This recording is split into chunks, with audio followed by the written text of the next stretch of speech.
Hello dear students, welcome in this video. और हम आपके लिए लेकर आया new chapter number 2 and chapter name is वर्ण विचार।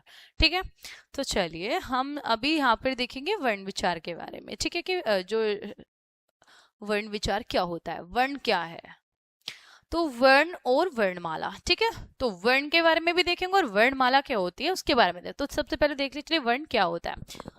वर्ण होता है भाषा की सबसे छोटी इकाई और जिसके हम और टुकड़े नहीं कर सकते, जिससे क्या होता है, जिससे उनके सार्थक मेल से शब्द बनता है। ठीक है, और फिर वर्णमाला क्या है, तो जो वर्णों का समूह होता है, सार्थक वर्णों का समूह। ठीक है, मतलब जो सही क्रम में लगाए गए हों, व्यवस्थित रूप हो वर्णों का, वही वर्णमाला होता है। भाषा में सबसे छोटी ध्वनि को वर्ण कहते हैं और हिंदी भाषा में मुख्य रूप से कितने होते हैं वर्ण? 44 वर्ण होते हैं।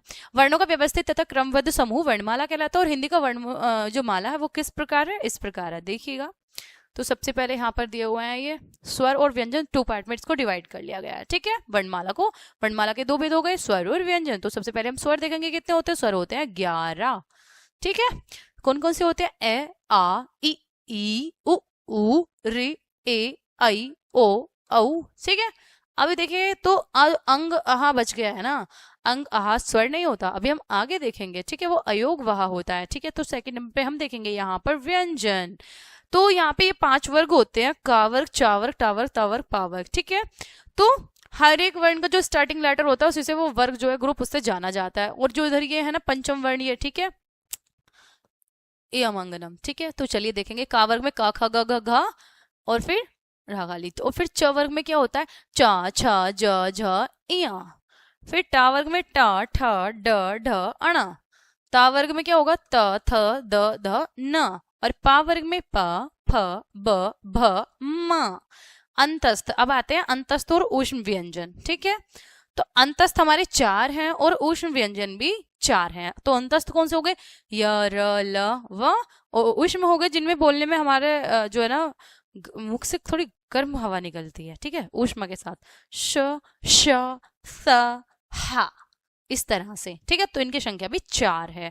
ठीक है, चलिए, तो ये जो हमारे कचड़तव वर्ग 25 लेटर्स होते हैं, ठीक है, का से मा तक, ये होते हैं हमारे स्पर्श व्यंजन। ठीक है, अब अंग आहा की बात कर लेते हैं। तो अंग आहा क्या होता है? अंग, इंग तथा आहा अयोग वहा वर्ण कहलाते हैं। अक्सर इन्हें स्वरों के साथ लिखा जाता है। ठीक है, स्वरों के साथ लिखा जाएगा। अस्वर है तो अस्वर के साथ लिखा जाएगा। ठीक है, तो कुछ लोग इन्हें स्वर मानते हैं, किंतु ये ना तो स्वर है और ना ही ये व्यंजन है। ठीक है, क्षत्र, क्षत्र, ज्ञ तथा श्र संयुक्त व्यंजन कहलाते हैं। अब ये 4 रह गए थे ना, क्षत्र, ज्ञ, श्र, ये थे संयुक्त व्यंजन। ठीक है, क्यों होते हैं संयुक्त? क्योंकि ये 2 व्यंजनों के मेल से बने होते हैं।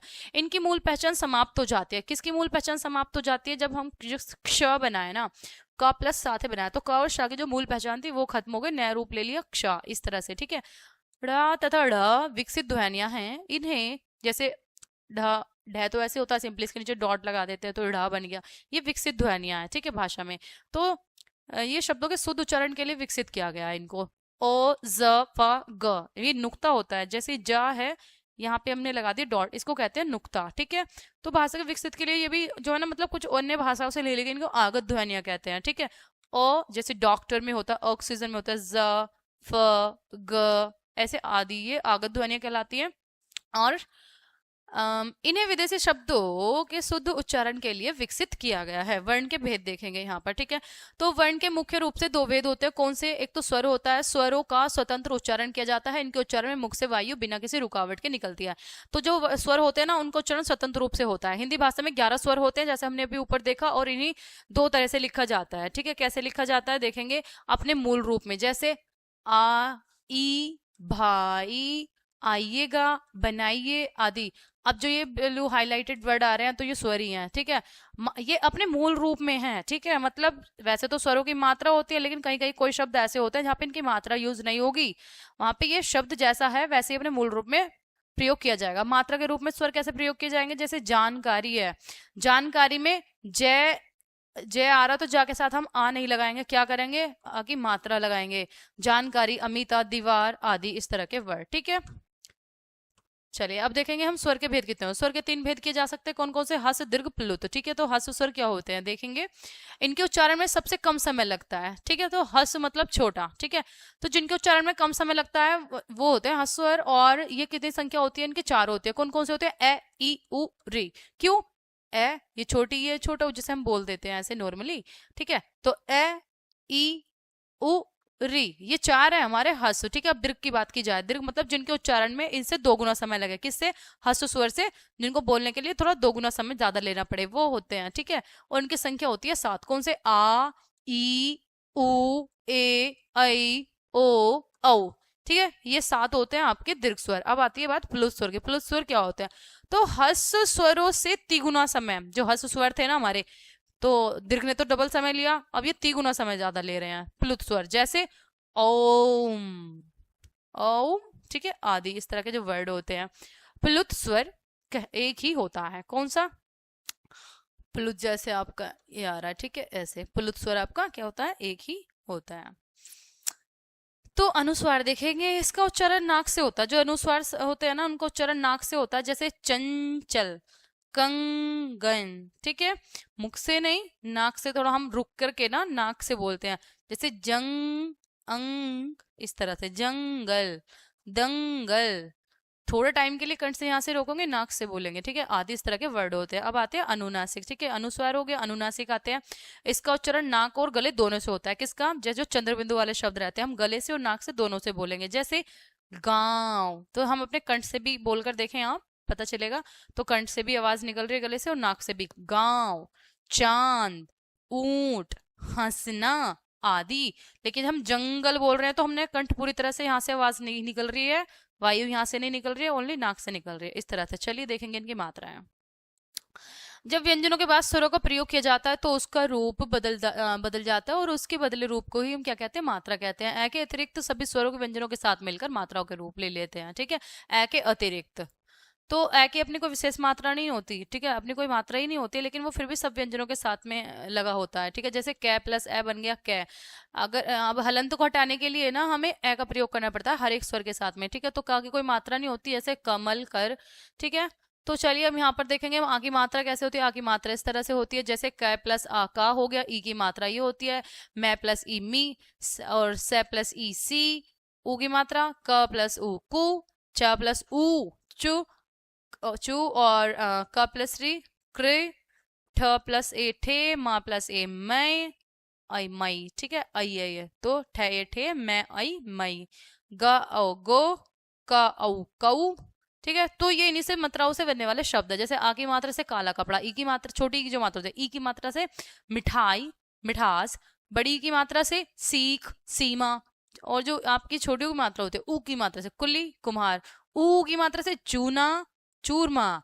री की मात्रा से कृषि, कृष्ण, गृह। इस तरह के और वर्ड होते हैं। ए की मात्रा से ठेला, ठेस। ठीक है, आई की मात्रा से महिला, मैच। ओ की मात्रा से गोरा, गोदाम।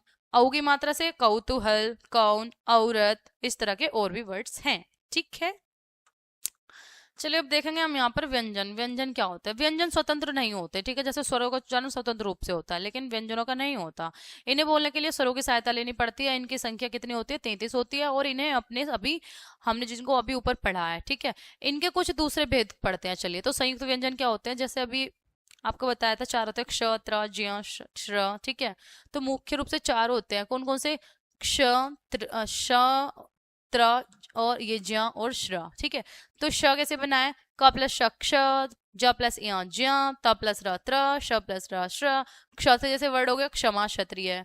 त्र से हो गया जैसे त्रिशूल, आत्रेय।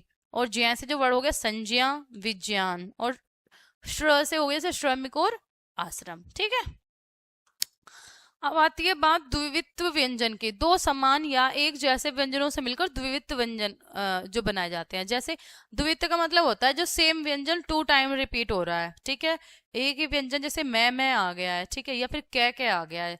तो जैसे मक्का वर्ड राइट करें हम, उसमें कै सेम ही लेटर 2 टाइम आ रहा है। ठीक है, तो वो होता है द्वित्व व्यंजन। ठीक है, जैसे क प्लस का क्या बन गया? कक।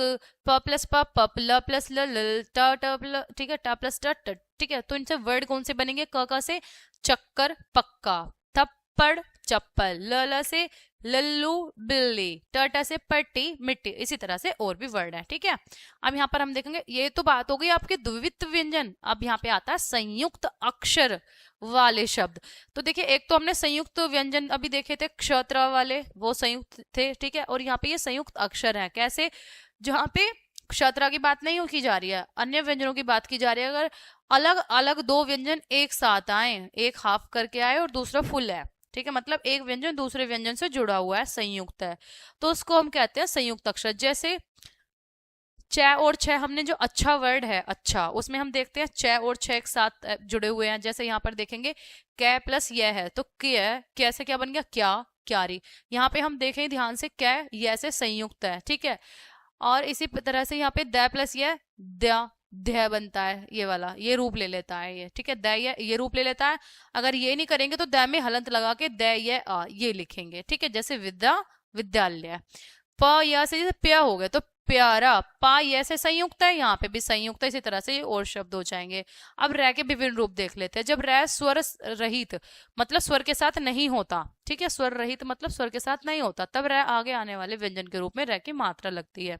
ठीक है, अगर स्वर नहीं है तो उसके साथ में क्या होगा? ऊपर रेफ की मात्रा लग जाएगी, उसके रूप में लगाया जाएगा। जैसे कै के साथ रै आ रहा है और व्यंजन हलंत आ रहा है। ठीक है, स्वर रहित है मतलब, तो कर्म लिखना है हमें। कैसे लिखेंगे?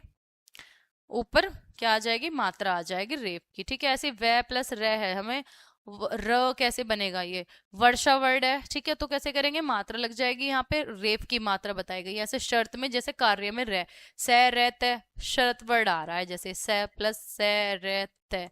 ठीक है, बट रे त के साथ संयुक्त होकर आ रहा है, उसके बाद स्वर तो आ ही नहीं रहा, तो इसमें हलंत लगाएंगे। अब जो ये रे है ना, ये किस में चेंज हो जाएगा? आगे वाले अक्षर के साथ में, उसी के ऊपर ये जो रेफ की मात्रा के रूप में प्रयोग किया जाएगा।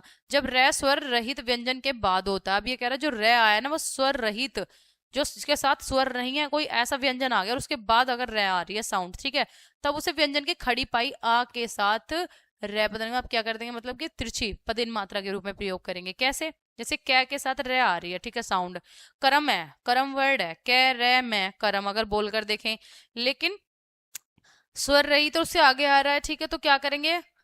क के साथ ही, ठीक है, अब क्या करेंगे? उसी व्यंजन के बाद में। कैसे? अगर व्यंजन के बाद में आ रहा है, स्वर रहित व्यंजन के बाद में, स्वर रहित तो है, स्वर रहित क्यों है ये देखिए यहाँ पे, क्योंकि यहाँ पे हलंत लगा हुआ है। ठीक है, तो स्वर रहित व्यंजन के बाद में अगर रै के साउंड आ रही है तो उसी व्यंजन के पदेन में आप मात्रा लगा देंगे। ठीक है, कर्म, इसी प्रकार से उम्र, प्रण, भ्रम बोलकर देखें, भय रे मैं, ठीक है, भ्रम स्वर रहित है, भय। अगर स्वर रहित व्यंजन के बाद रे की साउंड आ रही है तो आप उस व्यंजन में नीचे क्या करेंगे? पदेन की मात्रा का प्रयोग करेंगे। कहने का मतलब ये है। बिना पाई वाले व्यंजनों, मतलब जिसमें आगे ये नहीं आ रहा, उसमें ट ठ ड के साथ रे पदेन कैसे लगेगा? ऐसे लगेगा आपका, जैसे ट्रक आदि वर्ड में लगता है पदेन। ठीक है, किस तरह से देखिएगा, डबल करके। जैसे री की मात्रा का उच्चारण भी लगभग रै की तरह ही होता है। उच्चारण मतलब ये कह रहा है कि रै की तरह ही होता है। जैसे ऋण, ऋण सुनने में रै के जैसा लगता है। कृषक है तो री रै के जैसे ही सुनने में आ रहा है। ठीक है, चलिए देखेंगे यहाँ पे वर्ण विच्छेद। विच्छेद का अर्थ अलग अलग करना होता है। किसी शब्द के प्रत्येक वर्ण को अलग करके योग के रूप में लिखना वर्ण विच्छेद कहलाता है। कैसे? जैसे विद्यालय वर्ड है तो हम विद्यालय को अब अलग अलग करके लिखेंगे, वर्णों का विच्छेद करेंगे। विद्यालय को बिल्कुल तोड़कर, मतलब एक ध्वनि को अलग करके लिखेंगे। पहले व आया, फिर छोटी ई की मात्रा है तो छोटा ई लिखेंगे। आप देखिएगा यहाँ पे ये हलंत नहीं आएगा। क्यों? अगर किसी व्यंजन के साथ में स्वर की मात्रा आ रही है ना, उसी स्वर को लिख देंगे। हलंत तब आता है जब नहीं होगा। ठीक है, स्वर रहित होगा। अब ध्य आ रहा है, ध्य किससे मिलकर बनता है? द और य से मिलकर बनता है, तो द हलंत य एक साथ। ठीक है, क्योंकि हाफ में दोनों। अब आ साउंड आ रही है तो इसके बाद हम आ लेंगे और सब पे क्या लगता है? हलंत लगता है। ठीक है, अब आता है फिर ले साउंड आ रही है, ले के बाद फिर आपको करना पड़ेगा क्या? ए। क्यों? क्योंकि हर व्यंजन स्वर रहित नहीं होते। ठीक है, व्यंजनों के बाद में स्वर लगता है ए स्वर, तो ले हो गया। ले के बाद में इसके सामने अब कोई यहाँ पे हाफ तो है नहीं है। अगर इसके साथ कोई हाफ लेटर होता तो हम ए स्वर नहीं लगाते, उसके बाद लगाते जब कंप्लीट हो जाता। लेकिन यहाँ पे पूर्ण है, ठीक है, यानी कि स्वर के साथ आया है ये, इसमें हलंत नहीं है तो हमें एस लगाएंगे। य के बाद भी कोई हलंत नहीं है या कोई स्वर नहीं है तो हमें ए स्वर लगाना होगा इस तरह से। ध्वनि ध, अब यहाँ पर देखिएगा ध्यान से, ध व एक साथ संयुक्त होकर आए हैं तो ध के बाद हम ए नहीं लगाएंगे, डायरेक्ट पहले व लिखेंगे तब उसके बाद ए लगाएंगे, ध व ए ऐसे। ठीक है, न के आफ्टर छोटी आ रही है तो इसलिए हम यहाँ पे छोटी लिखेंगे और हलंत सभी में लगेगा। चलिए नेक्स्ट देख लेते हैं इस चैप्टर की कुछ मुख्य बातें। वर्ण भाषा की कैसी इकाई होती है? सबसे छोटी इकाई होती है, सबसे छोटी ध्वनि होती है, ठीक है, जिसके टुकड़े नहीं किए जा सकते। वर्णों के व्यवस्थित तथा क्रमबद्ध समूह को वर्णमाला कहते हैं। ंगा इया अणा न म, ठीक है। तो ये पंचम वर्ण जो होता है ना, अंग अंग अंग अंग अहा अयोग वहा औ ज फ ग, ये क्या होते हैं? आगत ध्वनियां होती है, ठीक है। तो ये तो पंचम वर्ण होते हैं, मतलब हर एक ग्रुप का चटा था वर्ग जो था उसका पंचम वर्ण है ये पांचों। और जो अंग अंग अहा ये अयोग वहा थे और आ ज फ ग ये आगत ध्वनियां थी, ठीक है। स्वर के कितने भेद होते हैं? स्वर के 3 भेद होते हैं, ह्रस्व दीर्घ प्लुत। स्वरों को निर्धारित चिन्ह क्या कहते हैं? जो स्वरों के निर्धारित चिन्ह होते हैं मात्रा कहलाते हैं। दो भिन्न व्यंजनों के मेल से, मतलब दो अलग अलग व्यंजनों के मेल से जो बनने वाले शब्द होते हैं उनकी अपनी पहचान खो देते हैं वो, तो वो कौन से व्यंजन होते हैं? जो अपने मूल रूप में प्रयुक्त नहीं होते, एक नया ही अक्षर आता है उससे बन करके, तो वो संयुक्त व्यंजन होते हैं। दो समान व्यंजनों के मेल से क्या बनता है? जो समान व्यंजन हो गए, मतलब सेम जो दो वर्ण एक साथ आए उनको हम कहते हैं द्विविध व्यंजन। दो भिन्न व्यंजनों के मेल से, मतलब दो अलग अलग व्यंजनों के मेल से क्या बनता है? संयुक्त अक्षर बनता है। शब्द के प्रत्येक वर्ण को अलग करके लिखना क्या कहलाता है? वर्ण विच्छेद कहलाता है। शब्द को जब हम अलग अलग करके लिखेंगे, ठीक है। तो ये थी हमारी भाषा और व्याकरण, ठीक है। वर्ण विचार में वर्णों का विचार किया गया था, इसमें वर्णमाला क्या होती है। आई होप सभी को समझ में आया होगा। तो मिलते हैं नेक्स्ट वीडियो में, तब तक के लिए बाय बाय।